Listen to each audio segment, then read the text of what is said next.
আগামীকালের দৈনিক রাশিফল নিয়ে বিস্তারিত আলোচনা করব ১২টি রাশির ভালো এবং মন্দ নিয়ে। এটা অতি পরিচিত প্রোগ্রাম। প্রত্যেকটা দিন আমি দৈনিক রাশিফল নিয়ে আলোচনা করি আপনাদেরই অ্যালার্ট করার জন্য। আগামীকাল ৩০শে জুলাই বৃহস্পতিবার। প্রতিপদের তিথি শ্রবণা নক্ষত্র, আয়ুষ্মান যোগ ও জন্মরাশি মকর। এবার ১২টি রাশিকে নিয়ে বিস্তারিত আলোচনা করব। কোন দিক থেকে ভালো, কোন দিক থেকে খারাপ সবটাই বলব এবং বোঝানোর চেষ্টা করব। আর সঙ্গে থাকার অনুরোধ করব। শেষ পর্যন্ত থাকলে জানলে অনেক কিছু বুঝতে পারবেন, অনেক কিছু জানতে পারবেন। কারণ আমরা অনেকেই না জেনে বুঝে অনেক কিছু করে ফেলি। আর আমি প্রত্যেকটা দিন একটা কথাই বলি, এই আলোচনাগুলো আপনাদেরকে অ্যালার্ট করার জন্য হয়। আপনারা শুনবেন, আপনার জীবনে এপ্লাই করবেন, তারপরে সফলতা পাবেন। যারা ভাবছেন আমি কানে শুনে নিলাম, আমার রাশি নিয়ে ভালো কিছু বলছে, আমি সবকিছু হয়তো শুয়ে বসে পেয়ে যাব, তারা ভুল করবেন। কারণ অটোমেটিক কিছু হয় না। আর আপনি আপনার জীবনে এপ্লাই না করলে এর থেকে ভালো কিছু রেজাল্ট আপনি পাবেন না।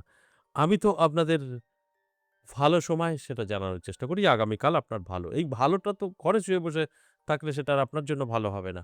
সেটা আপনার জন্য খারাপই হবে। তাই আপনি যদি এই কথাটা শুনে নিজেকে তৈরি রাখতে পারেন, নিজেকে এলার্ট করতে পারেন, নিজের জীবনে এপ্লাই করতে পারেন, তবে গিয়ে কিন্তু এর বেনিফিট আপনারা পাবেন। আগামীকাল ৩ টে রাশির জাতক-জাতিকাদের অর্থপ্রাপ্তি যোগে হঠাৎ ভাগ্য বদলাতে পারে। ৫ রাশির জাতক-জাতিকাদের কোনো শুভ খবর আসতে পারে, যে খবরে আপনার ভাগ্য বদলাতে পারে। আর ৪ রাশি সাবধান থাকতে বলব।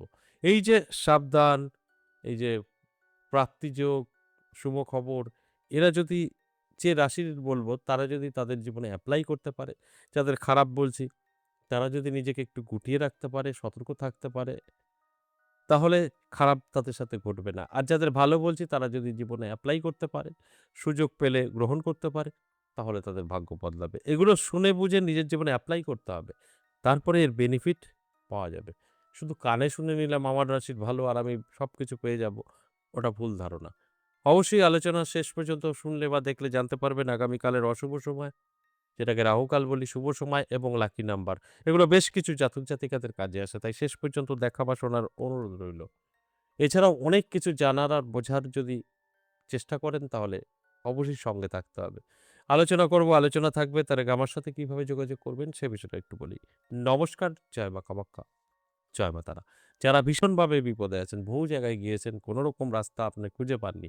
কারণ প্রতিকার প্রতিবিধান হয়তো সঠিকভাবে করতে পারেননি। একবার হলেও আমার সাথে সাক্ষাৎ করতে পারেন। যে কথাটা আমি প্রত্যেকটা দিন বলি। কেন? আমার কাছে ২ টো রাস্তা পাবেন। একটা খরচ, একটা খরচ ছাড়া। খরচ ছাড়া আপনি কিন্তু নিজেই আপনার এ থেকে জেড যেকোনো সমস্যার সমাধান করতে পারবেন। যে কারণে বলি একবার হলেও আমার সাথে সাক্ষাৎ করুন। আমাকে কোথায় পাবেন? আমাকে পাবেন আমার নিজের মন্দির ১০ মহাবিদ্যা কালীবাড়ি, সপ্তাহে ৩ দিন সোমবার, মঙ্গলবার, বুধবার। তারাপীঠ থাকছি মাসে ২ দিন, যেরকম এই আগস্ট মাসে থাকছি ১লা আগস্ট এবং ২৯শে আগস্ট তারাপীঠ। ১লা আগস্ট, ২৯শে আগস্ট তারাপীঠ থাকছি। কলকাতা দমদম থাকছি ৯ আগস্ট, ২৩শে আগস্ট দমদম থাকছি এবং ২৮শে আগস্ট শিলিগুড়ি থাকছি।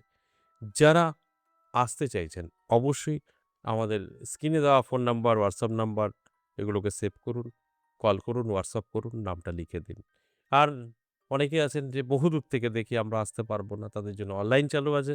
অনলাইনের মাধ্যমেও কিন্তু আপনি আপনার সমস্যা নিয়ে আমার সঙ্গে আলোচনা করতে পারেন। অনলাইনের বিষয়টা হচ্ছে সম্পূর্ণ বিশ্বাস। যদি আপনার বিশ্বাস থাকে, যদি আপনার প্রয়োজন থাকে, আপনি আসতে পারবেন না, তাহলে অবশ্যই যোগাযোগ করে নিতে পারেন। আর যদি মনে হয় যে না, আমি যেতে পারবো, তাহলে তো চেম্বার বলেই দিলাম। দমদম পাবেন, শিলিগুড়ি পাবেন, তারাপীঠ পাবেন এবং আমার নিজের মন্দির ১০ মহাবিদ্যা কালীবাড়ি পাবেন। বিস্তারিত জানতে আপনাকে অবশ্যই কল করতে হবে বা হোয়াটসঅ্যাপ করতে হবে। আর এর সময় অফিস টাইম সকাল ১০টা থেকে সন্ধ্যে ৬টা, তারপরে সব বন্ধ। আপনারা রাতে কল করবেন আর বলবেন সুইচ অফ, সুইচ অফ। তাদের ক্ষেত্রে বলি ভালো করে শুনুন, লাফিয়ে গেলে কি করে জানবেন? লাফিয়ে গেলে তো বুঝতে পারবেন না। আমি প্রত্যেকটা আলোচনায় বলি, আমাদের এখানে কল করার সময় সকাল ১০টা থেকে সন্ধ্যে ৬টা, তারপর বন্ধ থাকবে। কিন্তু বলাই থাকে তারপরেও কল করবেন, কি করে পাবেন? আবারও পরের দিন সকাল ১০টার পরে ট্রাই করুন। এবার আসুন আজকের যে আলোচনা, দৈনিক রাশিফল অত্যন্ত পরিচিত প্রোগ্রাম। প্রত্যেকটা দিন আমি দৈনিক রাশিফল নিয়ে আলোচনা করি। আপনাদের অ্যালার্ট করার জন্য, আপনাদের জানানোর জন্য যে আপনার সময় ভালো, আপনার সময় খারাপ। আর তারপরে সেগুলো শুনে বুঝে যদি আপনারা আপনাদের জীবনে এপ্লাই করতে পারেন, সেখান থেকে তো বেনিফিট 100% থাকে। তাই আমি প্রত্যেক দিনের মতো আজও কিন্তু আলোচনার মাধ্যমে বোঝানোর চেষ্টা করব এবং রাশি ধরে বলব। মেষ থেকে মিন ১২টি রাশিকে নিয়ে আমি বলব। কোন, কোন রাশি আপনার কোন, কোন রাশির জাতক-জাতিকাদের ভালো খবর, খারাপ খবর দিচ্ছি, তারা সেইভাবে মিলিয়ে তাদের জীবনে এপ্লাই করুন। অবশ্যই বেনিফিট পাবেন। প্রত্যেকটা দিন আমি কিন্তু ঠিক এইভাবেই আপনাদেরকে বোঝাই। তাহলে আসুন এক, এক করে সেই রাশিগুলো নিয়ে আলোচনা করি। মেষ রাশি খুব একটা ভালো যাবে না। সাবধান থাকুন। আপনি অর্থ হানির যোগ আছে। অর্থ আপনি হারাতে পারেন, নষ্ট করতে পারেন। তাই এই সময়টা আপনাকে অবশ্যই সচেতন থাকা প্রয়োজন। তাই আগামীকাল একটু সচেতন থাকার চেষ্টা করুন। অনেকটাই ভালো থাকবেন। তা না হলে সমস্যা আপনার বাড়বে। বৃষরাশির ভালো সময়। সর্বকাজে সফলতা, আয় উন্নতি বৃদ্ধি, পাটকায় ভাগ্য বদলানো। কারণ আপনার অর্থ প্রাপ্তির যোগ তৈরি হয়েছে। সেক্ষেত্রে আপনার জীবনে উন্নতি হবে, এটাই স্বাভাবিক। অ্যালার্ট থাকলে আপনি বুঝতে পারবেন, জানতে পারবেন কোন জায়গা থেকে আপনার প্রাপ্তি ঘটতে পারে। সেই জায়গাটা আরেকটু মজবুত করুন। অবশ্যই আরো ভালো থাকবেন। তাই অ্যালার্ট করাটাই আমার কাছে। অ্যালার্ট থাকুন, চোখ কান খোলা রাখুন। অবশ্যই এর থেকে গুড রেজাল্ট আপনি পেতে পারেন। মিথুন রাশির জাতক-জাতিকাদের ক্ষেত্রে বলব মিশ্র ফল ভালো এবং মন্দ উভয়ই থাকবে। ইনকাম বাড়বে, সোর্স বাড়বে, আবার খরচাও বাড়বে। তাই এটাকে কন্ট্রোল করলে আপনি ভালো অবশ্যই থাকতে পারবেন। খরচাটাকে কন্ট্রোল করতে হবে। তবে কিন্তু আপনি হ্যাপি থাকতে পারবেন। আর যদি কানে শুনে সবকিছু হতে চান, আমি কিছু ব্যবহার করব না, তাহলে খুব একটা লাভবান হবেন না। কর্কট রাশির জাতক-জাতিকাদের কিন্তু ভালো সময়। প্রাপ্তিযোগ হঠাৎ ভাগ্য বদলাতে পারে। নানা দিক থেকে অর্থ আকর্ষিত হয়ে আসতে পারে। তাই অ্যালার্ট থাকতে বলবো, চোখ কান খোলা রাখতে বলবো। তাহলেই আপনি জানতে পারবেন, বুঝতে পারবেন আপনার ভাগ্য কোন দিক থেকে বদলাতে চলেছে। তাই অ্যালার্ট করাটাই কিন্তু আমার কাজ। সিংহ রাশির জাতক জাতিকাদের একটু সাবধান থাকতে বলবো। তবে যদি আপনি অ্যালার্ট থাকতে পারেন, সাবধান মানে খারাপ নয়, সাবধান মানে আপনি অ্যালার্ট থাকলেন। তাহলে দেখতে পারবেন আপনার জীবনে একটা ঝড়ের গতিতে কিন্তু অর্থ আসার সম্ভাবনা আছে। সেটা কিন্তু পারফেক্ট আপনি করতে পারবেন। অর্থাৎ এটা সম্পূর্ণভাবে আমরা বলতে পারবো না। অ্যালার্ট থাকলে আপনি কিন্তু নিজেই উপলব্ধি করতে পারবেন। তবে সতর্ক থাকার জন্য অনুরোধ করব। কন্যা রাশির জাতক জাতিকাদের কিন্তু সাবধান থাকতে বলব। অবশ্যই আপনার স্বাস্থ্য এবং নানা রকম বদনাম এগুলো কিন্তু হতে পারে। অর্থাৎ স্বাস্থ্য খারাপ এবং বদনাম সমালোচনা আপনার হতে পারে। এর জন্য অ্যালার্ট থাকুন, চোখ কান খোলা রাখুন এবং আত্মীয়স্বজন থেকে একটু সচেতন থাকুন। কারণ আপনার আত্মীয়স্বজনই আপনার বদনামের কারণ হতে পারে। তাই অ্যালার্ট করাটা কিন্তু আমার কাজ। তুলা রাশির জাতক জাতিকাদের সময় কিন্তু অত্যন্ত শুভ। নানা দিক থেকে সুযোগ আসবে, যোগাযোগ তৈরি হবে।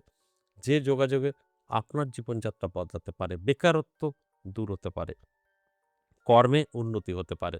এগুলো শুভ সময়। আমি সবসময় বলি শুভ কাজে একটু ব্যস্ত থাকুন। শুভ সময় যদি শুভ কাজে ব্যস্ত থাকেন সেখান থেকে বেনিফিট 100%। বৃশ্চিক রাশির জাতক-জাতিকাদের অর্থপ্রাপ্তির যোগে ভাগ্য বদলাতে পারে। নানাভাবে কিন্তু আপনার কাছে অর্থ এসে ধরা দিতে পারে। সময় অত্যন্ত শুভ। শুভ সময় আমি সবসময় বলি একটু নিজেকে সময় দিন এবং শুভ কাজে ব্যস্ত থাকুন। সেখান থেকে 100% বেনিফিট আপনার আসবেই আসবে। ধনুরাশি, ধনুরাশির জাতক-জাতিকাদের ক্ষেত্রে বলব সাবধান থাকুন। আপনার বন্ধু এবং বান্ধবী দ্বারা ক্ষতির সম্ভাবনা, ব্যবসা মন্দা এবং আর্থিক ক্ষতির সম্ভাবনা আপনার থাকছে। তাই অ্যালার্ট থাকতে বলব এবং অর্থ যে আপনার আর্থিনীতিক অর্থনৈতিক দিক থেকে যে আপনার একটু সমস্যা তৈরি হবে, আর্থিক দিক থেকে যে পিছিয়ে পড়বেন, এই বিষয়গুলো একটু মাথায় রাখুন তাহলে বুঝতে পারবেন যে কোন কাজটা আপনার করণীয়, কোন কাজটা করলে আপনি ভালো থাকতে পারবেন, আপনি নিজেই বুঝতে পারবেন। মকর রাশির জাতক-জাতিকাদের ক্ষেত্রে বলব, আপনার জন্য কিন্তু সময়টা অত্যন্ত শুভ। যেকোনো কাজ, সর্বকাজে সফলতা সাকসেস পাবেন। বহুদিনের আটকে থাকা কাজগুলো কিন্তু আপনি ক্লিয়ার করতে পারবেন। কারণ সময় আপনার অত্যন্ত শুভ। আর আমার কাজ আপনাদেরকে জানানো। এরপর কুম্ভ রাশি। কুম্ভ রাশির জাতক-জাতিকাদের কিন্তু অবশ্যই স্বাস্থ্য সাথ দেবে না। শরীর স্বাস্থ্য নিয়ে দুশ্চিন্তার কারণ হতে পারে। অন্যান্য দিক থেকে ভালো থাকলেও শরীরের যত্ন নিতে বলব, রিচ খাবার থেকে দূরে থাকতে বলব। তাহলে দেখবেন আপনি অনেকটাই ভালো থাকতে পারবেন। মীন রাশির জাতক-জাতিকাদের কিন্তু মিশ্র ফল ভালো এবং মন্দ দুটোই ভোগ করতে হবে। তাই অ্যালার্ট থাকুন, চোখ কান খোলা রাখুন, সচেতন থাকুন। আপনার ব্রেন আপনাকে বলবে আপনার কি করণীয়। আর সেইভাবে চললে অবশ্যই আপনি ভালো থাকতে পারবেন। এই যে এতক্ষণ আলোচনা করলাম মেষ থেকে মিন ১২টি রাশি এটা সম্পূর্ণ ওভারঅল এবং সর্বজনীন আলোচনা। এখান থেকে 50% লাভবান পাবে, লাভ হবে। 50% কোনো রকম মিলাতে পারবে না। এবার আসুন আ আগামীকালের রাহুকাল সময়, যেটাকে আমরা অশুভ সময় বলি। আগামীকাল দুপুর ১:২২ থেকে বিকেল ৩:০১ সময়টা কিন্তু রাহুকাল। কোনো শুভ কাজ করা যাবে না। এছাড়া সারাদিন শুভ থাকছে। এবার আসি লাকি নাম্বার। আগামীকালের লাকি নাম্বার ৮, 6, 7, 3। এটা ১২ টি রাশির জন্যই প্রযোজ্য। আশা করি বুঝতে পেরেছেন। আজ এই পর্যন্তই। আবারও আসবো নেক্সট ভিডিও নিয়ে। ততক্ষণ ভালো থাকুন। নমস্কার।